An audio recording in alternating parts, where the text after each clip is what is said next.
I'm in this clinic and there's this guy, he's 98 years old. And he starts telling me his story.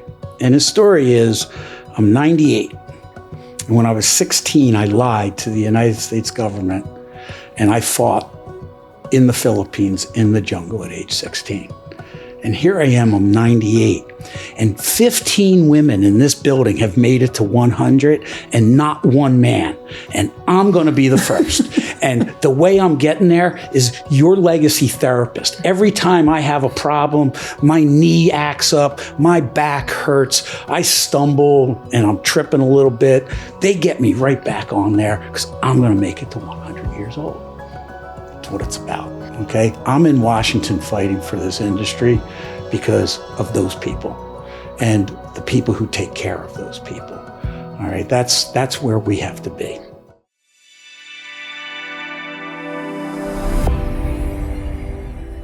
Jeff Ryan is the CEO of Legacy Healthcare Services, leading the company to provide evidence-based therapy and wellness services for seniors across 450 clinics in 21 states to 70,000 patients. Previously, he served as the COO and Senior Vice President of Finance at Cancer Treatment Centers of America in Philadelphia, and the Director of Operations and COO of the physician practice at Hahnemann University Hospital. Jeff has authored 2 textbooks, contributed to scientific articles, and serves on charitable boards.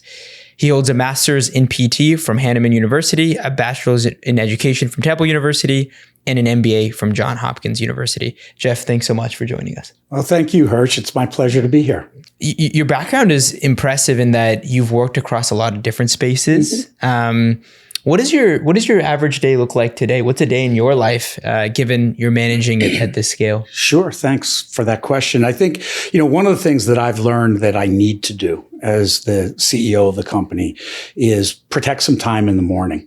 And I go through the trade journals, take a look at the Wall Street Journal, especially around, is there something in there about Medicare Advantage today, something along those lines.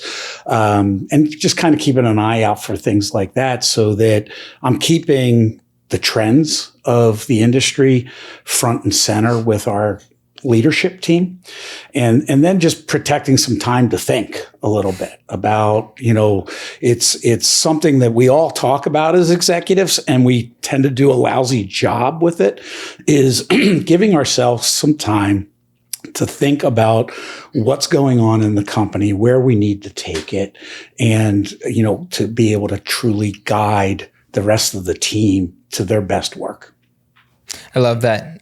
One thing I'm really interested by is you studied as a PT, and you became an executive to not only a health system, but also a cancer treatment center, right? Mm-hmm. Yes. How did that look like? How did you do that? It's a good question. A lot of my friends were like, wait, where are you going with this, right? Like, this was not you. Yeah. I started out as a physical therapist, athletic trainer, really in the sports medicine world. The books I wrote were around sports medicine. Mm-hmm. And, but I was fortunate to have a mentor who really got me into this field and then eventually actually got me a scholarship to Temple University to study it.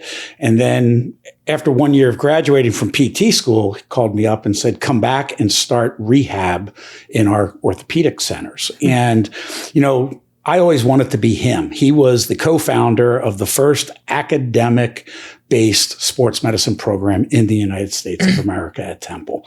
And he was a leader. He was a guy who was probably bringing in more revenue to Temple University's health system at that time than anybody else. And so I really had an interest. And like being most fortunate was to have a mentor. And we focus on that a lot in our company. People need mentors. They need people who are looking to help bring them up through the company, through their career, so that they're bringing back as much value as possible. So, I kind of, I was the oddball in the PT world. I actually liked looking at an Excel spreadsheet. I liked looking at analyzing the numbers and looking for trends and looking for a story there.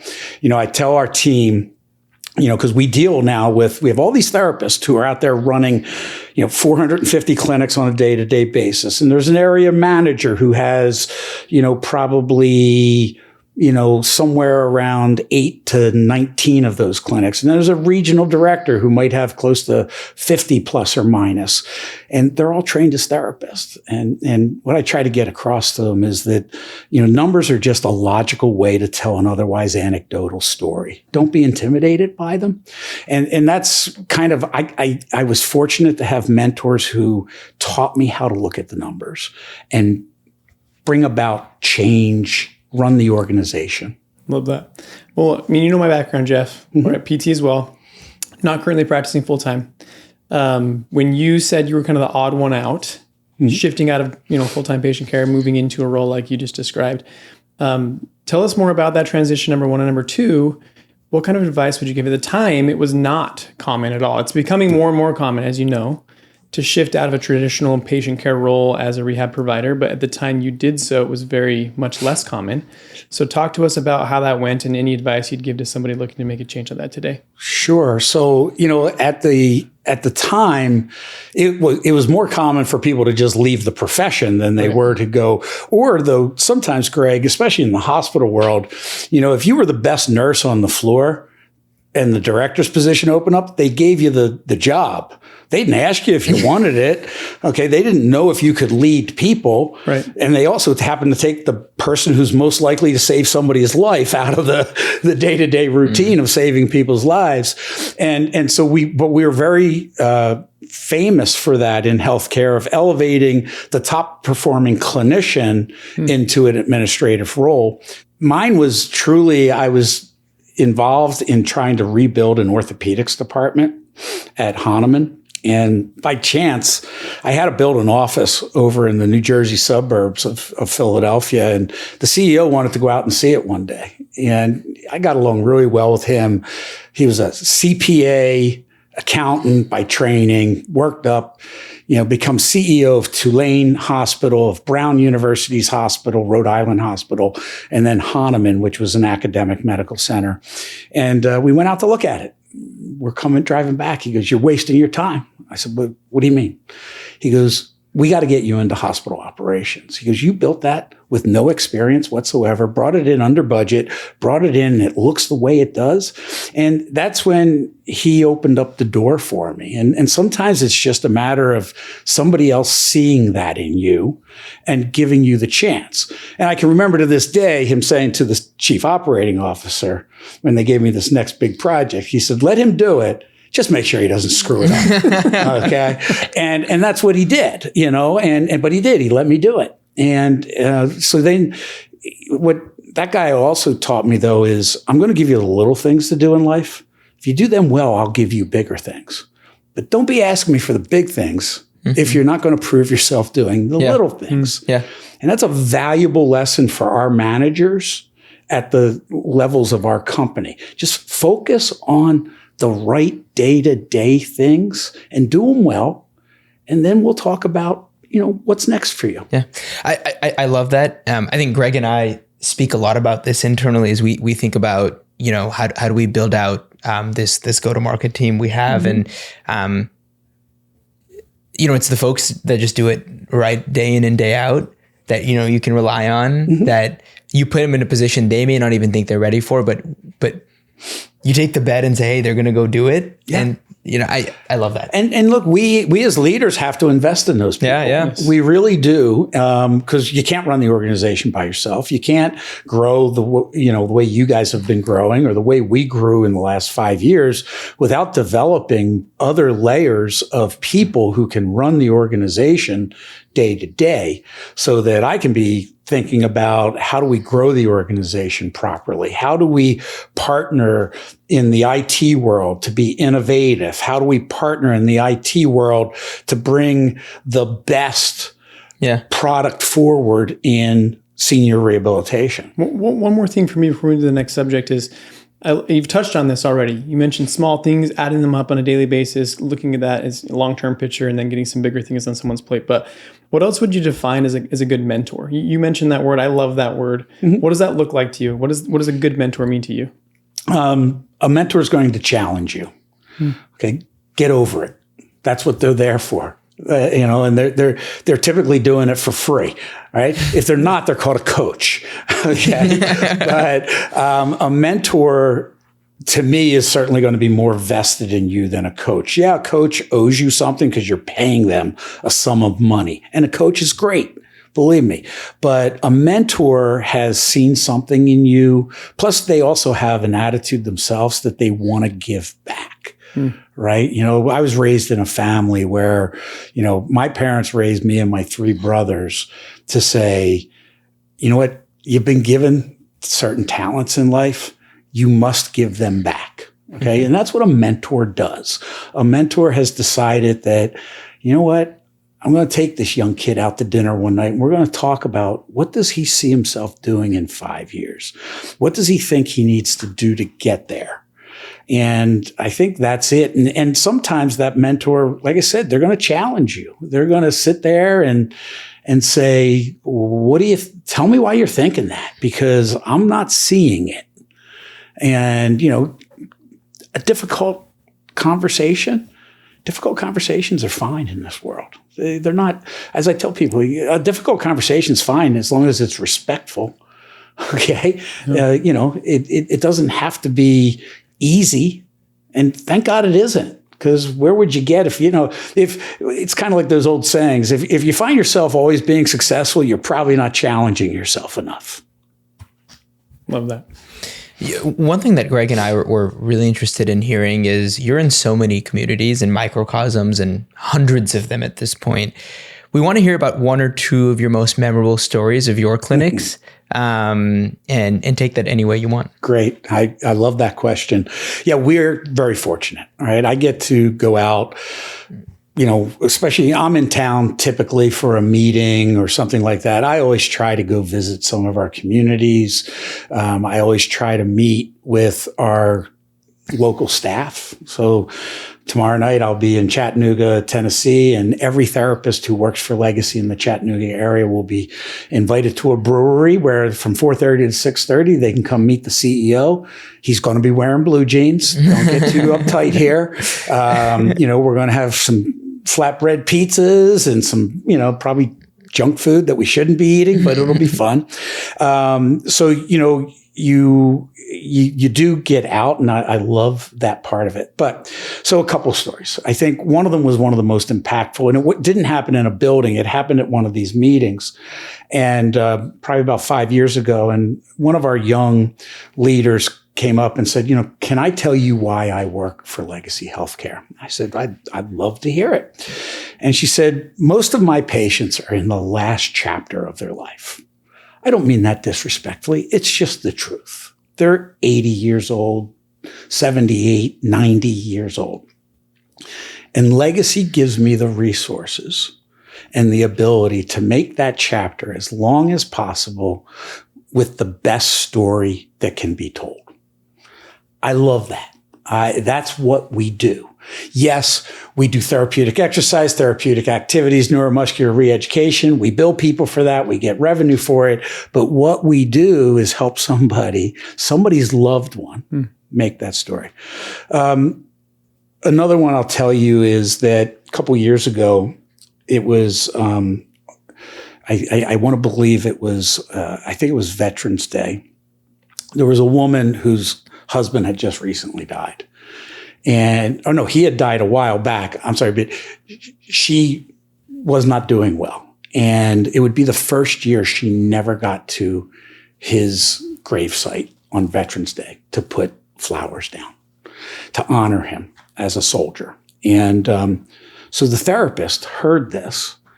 And what she did that weekend is she got her two little boys and she bought flowers. And she took her boys to this man's grave and had them lay down the flowers and salute. She took pictures of it and took her children home. This is on a Saturday, went into the building and showed the woman that your husband was not alone. Okay. Somebody went out and recognized his service. The last one I'll tell you is it just recently happened because it just really, I had a chuckle. I'm in this clinic and there's this guy, he's 98 years old. Now, he's a character. that's putting it lightly. He's a character. He almost looked like, the grandfather or the uncle, or not the uncle, but the grandfather in Christmas Vacation. Right? He has the toupee and it's kind of on sideways. It's falling off his head. But he's just a character. And he starts telling me his story. And his story is, I'm 98. And when I was 16, I lied to the United States government and I fought in the Philippines in the jungle at age 16. And here I am, I'm 98. And 15 women in this building have made it to 100 and not one man. And I'm going to be the first. And the way I'm getting there is your legacy therapist. Every time I have a problem, my knee acts up, my back hurts, I stumble and I'm tripping a little bit. They get me right back on there because I'm going to make it to 100 years old. That's what it's about. Okay. I'm in Washington fighting for this industry because of those people and the people who take care of those people. All right. That's where we have to be. I got goosebumps. I don't know if I love it. I love you did as well. Just listening to that, Jeff. That resonates more than you can imagine, right? That is. You're a therapist. That is why we got into it. That's why we got into it. I love that. We got into it to better people's lives. Yes. And then we realized there were things called insurance companies out there, and there were regulations from the state and from CMS and all these other things. But that's okay. My job is to put those on my shoulder. So that the frontline therapist can get that man to 100. Yes. I love it. So that frontline therapist can feel motivated and supported enough by their company that she would, on her own time, go and do what she did. That's what it's all about. Mm-hmm. I love that. One question I have is what recommendation or advice would you give to a company like ours, right? So you know our setup. Mm-hmm. A lot of providers on the team, they're in the trenches in a different way now, right? Sitting down with practice owners, large group owners like yourself. But the teams that support the software, right, and the services that we provide don't really get to see the stories you just told. So what advice would you give to a company like ours to make sure that product and engineering and ops get to hear more about what happens in the trenches, like you just said? I think there's two things that are important there. And, one of the other things we do at Legacy is if you're a title in a corporate department of manager on up, you have to spend what's called a day in the life. So managers have to spend 4 hours every 6 months out in a clinic, seeing what happens. Directors have to do 8 hours. Senior directors above, for the most part, do it anyway, but they have to be out there 16 hours. So what that does is that's I'm not really directly answering your question. That's what people at your level need to be doing. These folks, so, next time you're getting them together, you bring a guy like me in or a guy like one of your other customers who has these stories about, what you're doing day in and day out is, Jeff Ryan talks about his job is to provide resources to the therapist to take care of individuals, people. Your job is to build those resources and so that companies like Legacy can access them and they can make the therapist life's the best they can be, so that they're focused on the patient and not on their documentation being overburdensome. That we've streamlined when they get a patient who needs to be on service. We've streamlined the insurance verification, the onboarding process, so that person can get on in 48 hours, not 5 days, which could be vitally important to them if they just came back from the hospital after a fall, right? We got to be acting on them. We got to get moving on them. So while, we're not doing the frontline work and your people aren't doing the frontline work, the resources, like your products, are the resources we need to be providing to the people who do that day-to-day work. And they need to know that. They need to know that eventually, what you do changes people's lives. I agree 100%.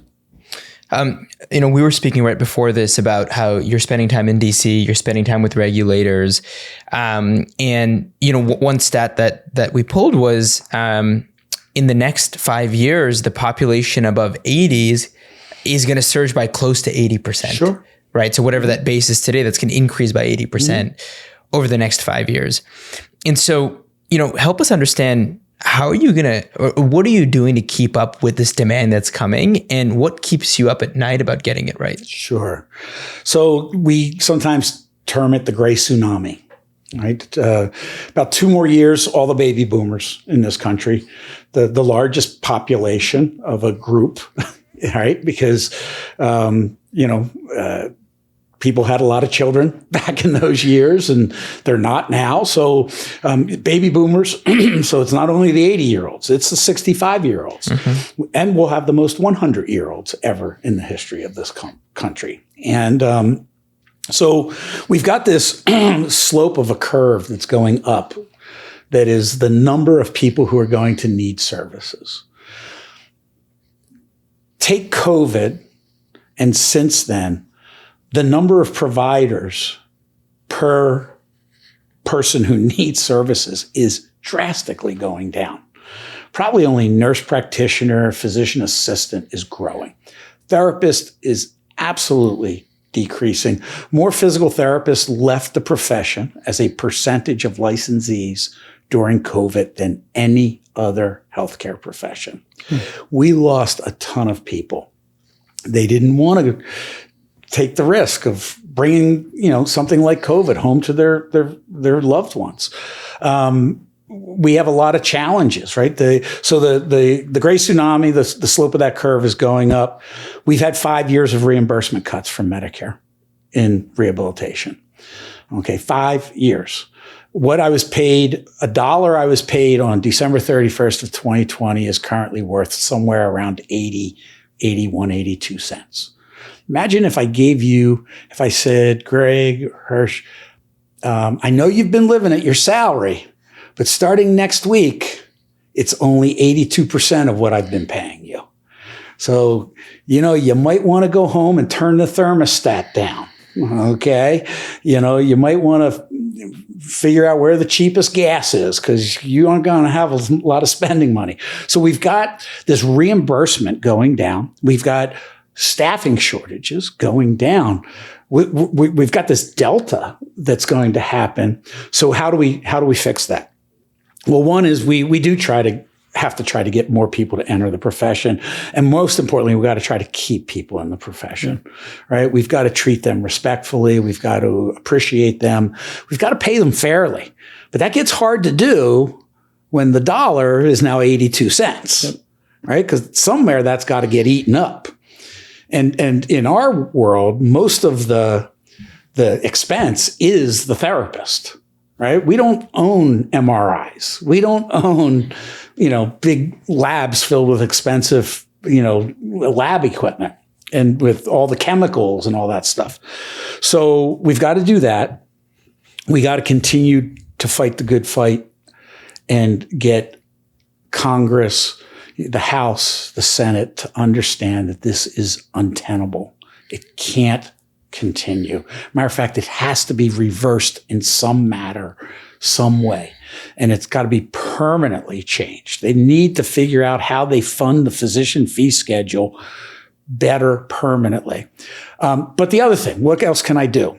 I need to give people the resources. What's the number one resource a therapist uses? An EMR. Okay. So it's got to be the best EMR possible. It's got to be the most efficient EMR. We've got to find ways to make these folks more efficient. Okay. The bane of every clinician's existence is that EMR, right? Documentation. I mean, we want to be working with patients, right? We don't want to have to be sitting there, but we know documentation must happen. So how can I take that and make it the least burdensome? Is it ambient listening, ambient, dictation, because a lot of times our therapists have to have their hands on their patient. They can't be doing point of service documentation. But if that works, and they can come back to their computer and their note is there like 95%. And they just have to maybe edit it a little bit. And then, by the way, machine learning learns the edits that they liked. And the next time it dictates them that way, then, now all of a sudden they can be more efficient. They can spend more time with patients. They can see more patients.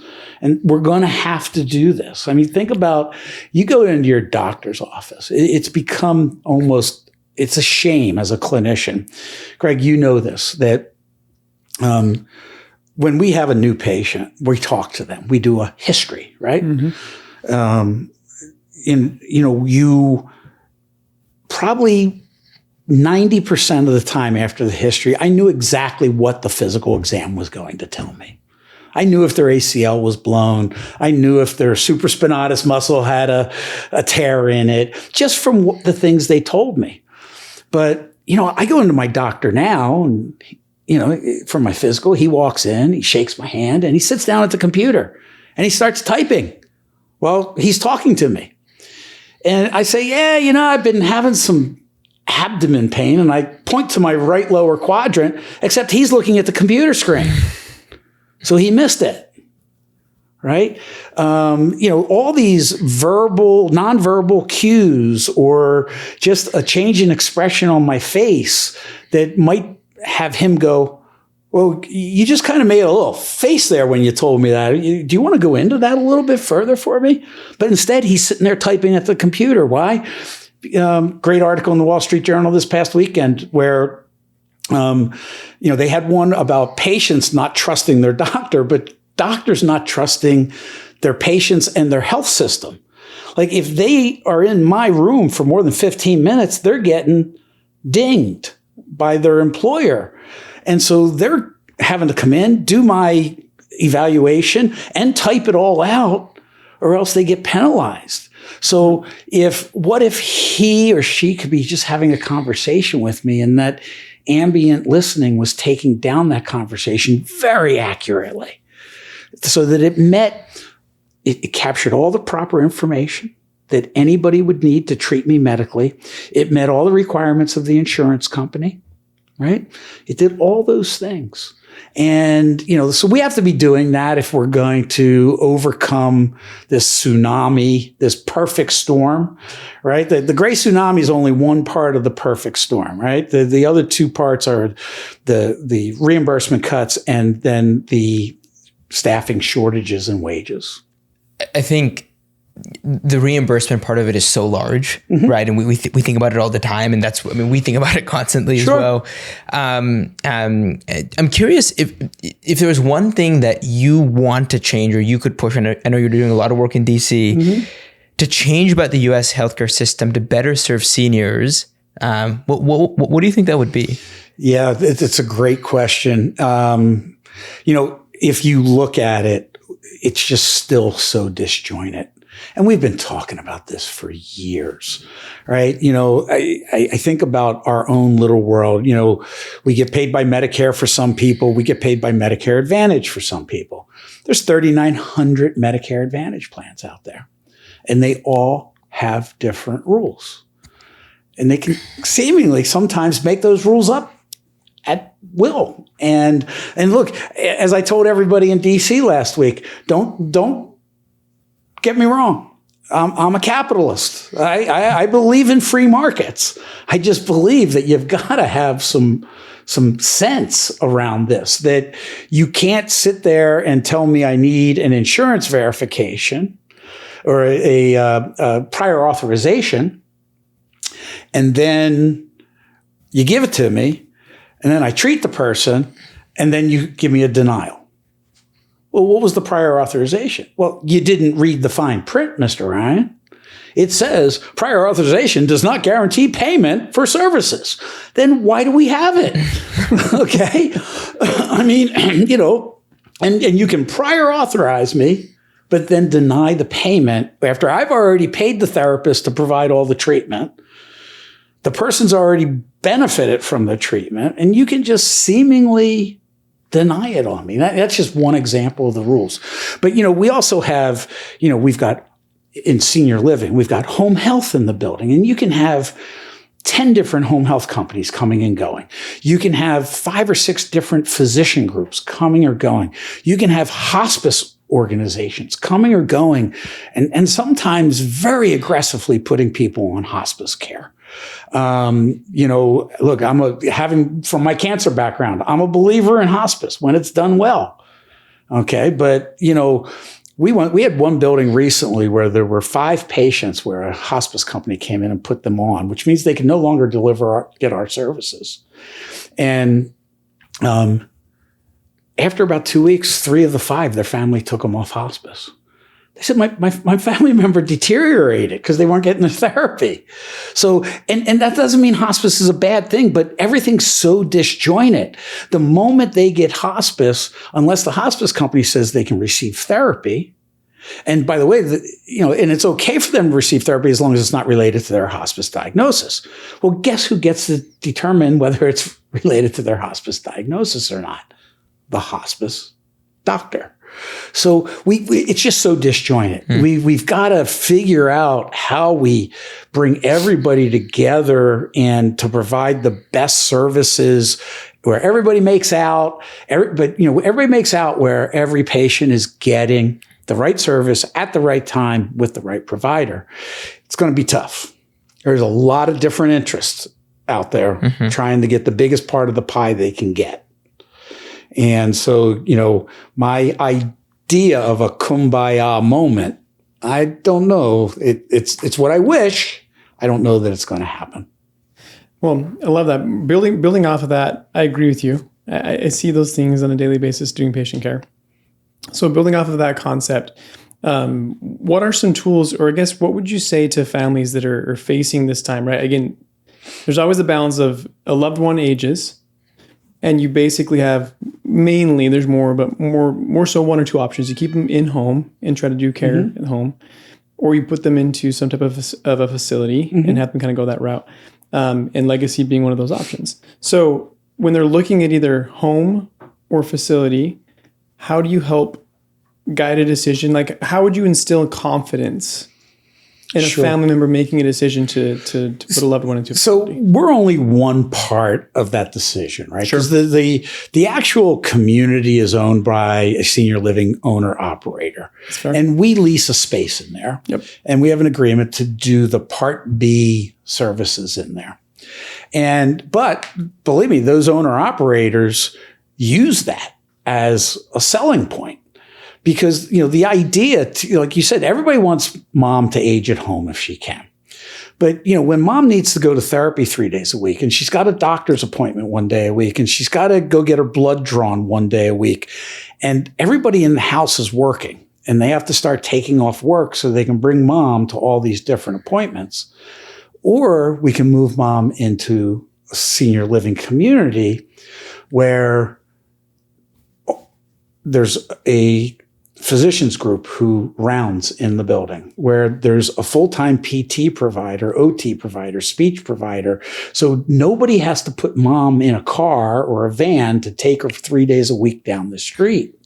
So, that's where we become an asset to that community, because we're providing those services in the community, right? The family, it's one of the hardest decisions they ever have to make. They struggle with it.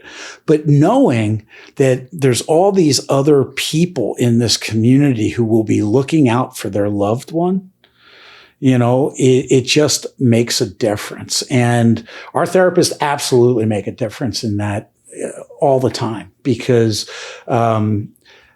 we've had occasional 1 or 2 where therapists decided to switch communities because it was more convenient. And people are like, well, I'm going to move. It's like, well, wait, we're going to backfill the position. Believe me, you'll have a therapist. I don't know that you have to move, but but yeah, we're just a part of it. But it's an important part, because what these senior living communities are trying to do is provide that comprehensive community. And it is a community. Right. So think about your community, right? My community, I think about my neighbors. I think about my church. I think about,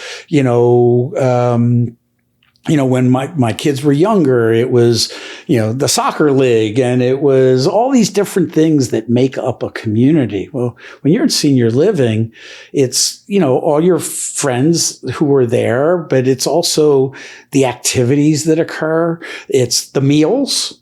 It's sometimes the happy hour, depending on what community you're in, right? It's one of the most popular ones sometimes. It's the therapist that are there, or the nurse practitioner who rounds once a week.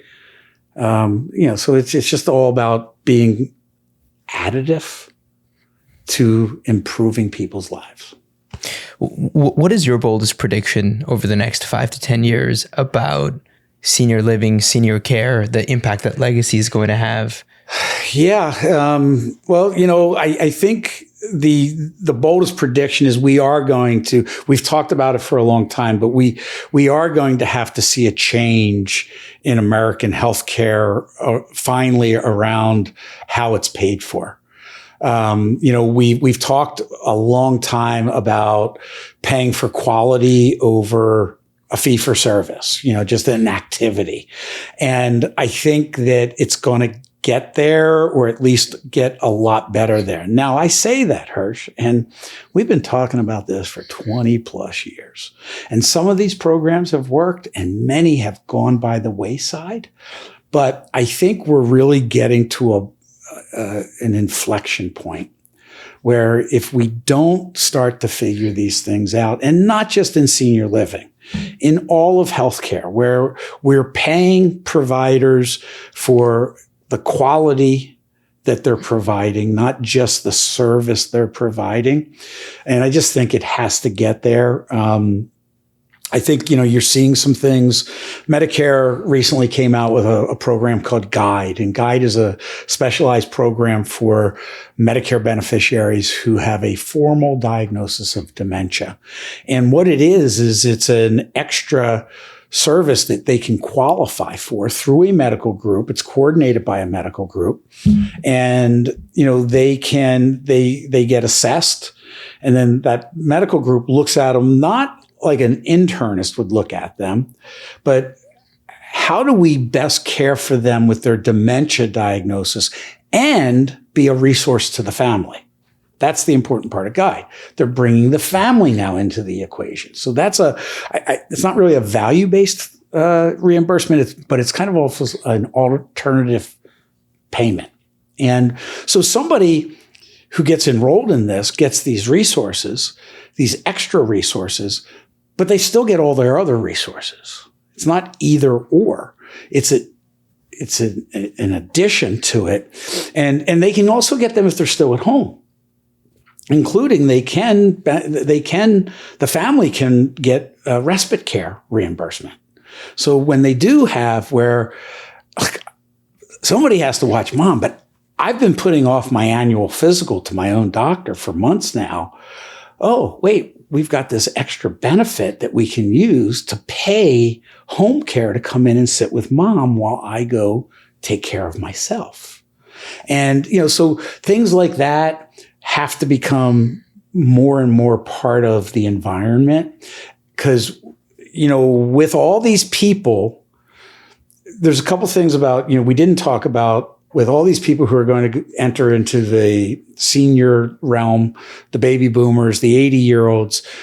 Number one, they are healthier overall. That's why they're living longer. They have great expectations that they want these last years of their life to be high quality. But they also have a lot of things going on health-wise, that if we are really good at taking care of them, we can keep them with a good quality of health and life as long as possible. And notice I did say healthcare. Healthcare for a long period in this country is not health care at all. It's I'm injured, I'm ill, fix me care. Right? We're talking about how do you prevent a fall? Same thing. So how do you use artificial intelligence and predictive analytics to sit there and say, of these 100 people, these 5 are at high risk to fall. where they could seriously hurt themselves and get hospitalized.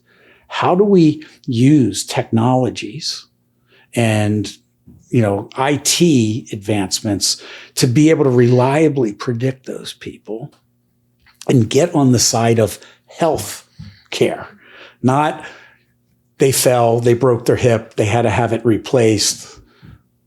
I love that. I think just flipping the script a little bit is I know big predictions, looking at the problems of the healthcare space, et cetera. What are you excited about? What makes you look forward to the next 5-10 years, not just in Legacy as a whole as a company, but for healthcare in general? What gets you excited about the direction things are moving? So I think that, number one, if we're in healthcare and we're not excited about the opportunity to take care of all those people who are going to become seniors, then shame on us, right? Yeah. It's a exciting opportunity to change people's lives. Our why is so that seniors can live a healthy life filled with purpose, safety, and joy, right? So why shouldn't I be excited about that? And the opportunity to do that.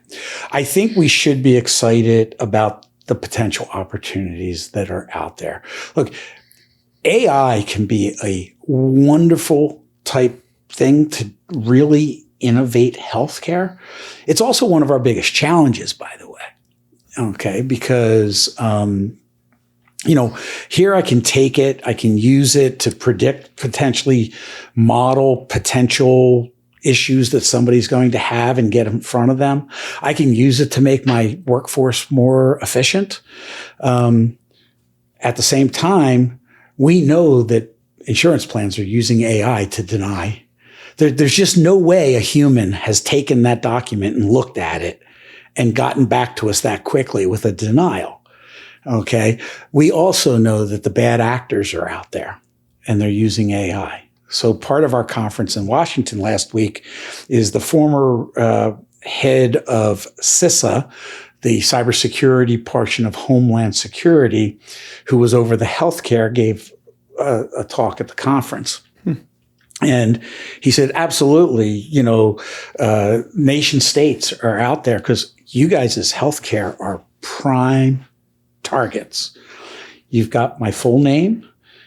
You've got my social security number, potentially. You've got my Medicare number. You've got my son's credit card number because he pays my co-payments with it. You have every bit of information on me in your system, and the hackers know it. That, you've got a treasure trove of information if they're looking for finances. And by the way, you're now, because of interoperability, you're all kind of connected with one another. So you're only as strong as your weakest link. And that might not be your system. It might be the guy you're connected with. We're connected with home health companies because we provide staff for home health companies to see people in our buildings. So we're connected with them. So we're only as safe as everybody else is. And then, of course, just the realm we're in and senior citizens. My 98-year-old mother-in-law lives with us. And one day I'm up in my office and I hear this, yes, no. And I'm like, oh no, she's talking to an automated phone call and she's giving her voice saying yes. How is somebody going to use that to open a credit card for her or something like that? And she made the call to them. It wasn't, so I was like, Nana, did they call you? She's like, no, I called them. So I'm like, all right, you're good. But, the bad actors using AI, we used to get those emails that would have poor grammar in them. The tagline was bad. The URL was bad. Everything was bad. Now, not so much. And they can use AI to, make that call sound much more legitimate. So, we're very active. We do a thing in our communities. Our occupational therapists will do an activity. It's a non-billable, but it's an activity they'll do where everybody can bring their cell phone. And you can sit there and we'll show you how to use your cell phone properly. We'll show you how to set up the proper things on your cell phone so that it's as safe as possible. We'll have a little lecture of if somebody calls you just be polite, tell them you'll call back. If they offer you the phone number, say, no, I'll have somebody look it up online for me. Okay. Just simple things like that we do. But, so AI can be a curse at the same time, but we can't let it hold us back. No. The potential in healthcare, Greg, when I was a therapist, I used to sit there and wait once a month when the Journal of the American Physical Therapy Association or the Journal of Orthopedic Sports PT would hit my mailbox. And I'd read all 10 articles. And I thought I was so smart, right? I could get 10 articles in 10 minutes on my phone right now. I can't keep up. Right? A doctor, a nurse, a therapist can't keep up. We got stuff flowing in from Italy, from Germany, from Switzerland, you name it. Great information. So how we're going to slice and dice it and get it to the patient, it has to be a tech play. Has to be. Yeah. And I think the other part is because you said, you have these bad actors or you have these insurance companies that are using AI to deny, you have to fight fire with fire. Yep. I don't think the solution is, well, they're going to use AI and, we may not be as comfortable with it, right? If you don't fight fire with fire, somebody else will. We have to. If we're not looking for the right tech solutions to a lot of these problems, shame on us. And that's where, like, working with companies like yours, we as an industry need to be really having those conversations of what do we need? What do we need from folks like you? I think that's something your company does very well. You listen to, not, we know what you need. It's, wait, we listen to you. We understand this. I think we have a solution for you. And that's what we need. Because we know what the issues are on the front line day in and day out, but we can't fix them. But companies like yours can. And so if we bring those forward, it just will, and it won't just make it better for legacy healthcare services. It eventually will make it safer for every one of those seniors out there who might be at risk of getting hacked through our systems. It'll make it for every one of them who needs care, but we have a staffing shortage. But because we're more efficient, we can still see more people, right? So it's an absolute play. You can't bury your head in the sand on this one. Right. Really well put. I want to move to a different segment here where we talk about having extra time in your day or your colleagues' day. Mm-hmm.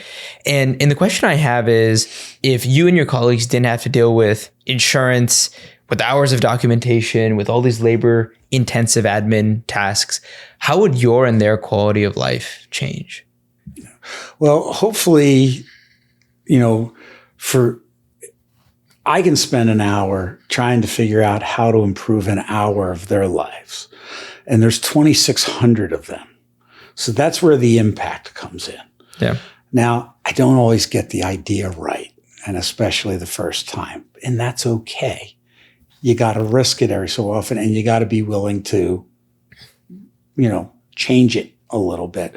But it's really taking that hour and making sure everybody from the CEO on down is using it in the best way possible. So for that therapist, it would be using it somehow to improve the quality of life of their patients or the other seniors living in that community, or to improve our partner, the community itself, the owner, the operator. Like, how are we becoming a better asset to them? Because a lot of times, we're the highest trained, maybe one of the most trained clinicians in the building at any given time. So that should be an asset to them, right? How we help them. And I think that, but up here, it's how do I create people getting 2,600 hours of value in their lives. And everybody between me and them has to be thinking the same way. How do we take that hour and squeeze the most value in patient care, employee satisfaction, and our partner satisfaction? And that's what I would hope to do with it. So tying that last concept together, again, my opinion, I think we've talked about this as well, but it's all ultimately why we do what we do, why we have the tech, why we have, again, people like us in these roles. What we're trying to do is just better the lives of those that need the services we provide. Mm-hmm. And so maybe touch on that to put a bow on this. Like, it could be a story, it could be someone personal in your life or someone in the legacy system as a whole, but what does that look like to improve the quality of life for the actual patients that we're taking care of in a system that has so many broken parts to it? Like, when they put all that aside, what does it look like to actually make a difference in each individual's life that enters into the legacy system? Yeah. Well, the easy way to tell whether it's making a difference is I walk into a building and the mayor, so I call the person at the front desk, because they know everything that's going on. Yeah. They're probably more like the town gossip, because they know everything that's going on. And they look at my name tag and they're like, oh, you're the CEO of Legacy. We love Legacy Healthcare Services. Our residents love them. Our residents don't even know the difference between our employees and you guys. And I'm like, that is music to my ears. I'm about to have a good hour of my day. But the other part is, just recently in one of these meet and greets I was doing in Florida, they just talked to me, and it's very similar to that first person I talked about, giving me the resources. They said, I've worked, for a lot of companies, but I've never felt this supported with that you guys have invested in making sure that our clinical programs really are evidence-based. When you say it, you mean it, that you really are working to improve my day to day by, making the EMR the best it can be, by making, investing in other parts of, technology that allow me to communicate with the power of attorney, which might be the son who lives in California, even though mom is in North Carolina. And now you guys invested in some technology that allows me to, I used to play phone tag back and forth. It'd be 10 o'clock at night and I'd be getting a phone call from him because he just got done work in California. And what am I not supposed to pick it up? Like, I've been trying to call him all day, but you guys invest in the technology for me to seamlessly communicate in this secure system. So, that's the kind of things we need to keep doing and keep looking for. What is the next shiny penny that's a real shiny penny, that can improve the life of the patient, improve their family, whether it's just having greater communication. They're in California. They can get online and go, oh my God, mom had therapy today. And she did really well. The therapist sent me a little message to say that she's really improving. She's looking forward to, her great-granddaughter's wedding. And she might have a surprise for everybody. Right? She's going to dance without her walker. Okay. So we got to keep looking at how we improve the day-to-day life of patient, family, community, employee. And we keep that focus, we'll be okay. I love it. Well, we're extremely grateful for you coming out here and spending this time with us. It's been enlightening, at least from my perspective. I don't know what you have. 100%. 100%. Jeff, thank you so much. Thank you. I appreciate the time and enjoyed it. Thanks. Awesome.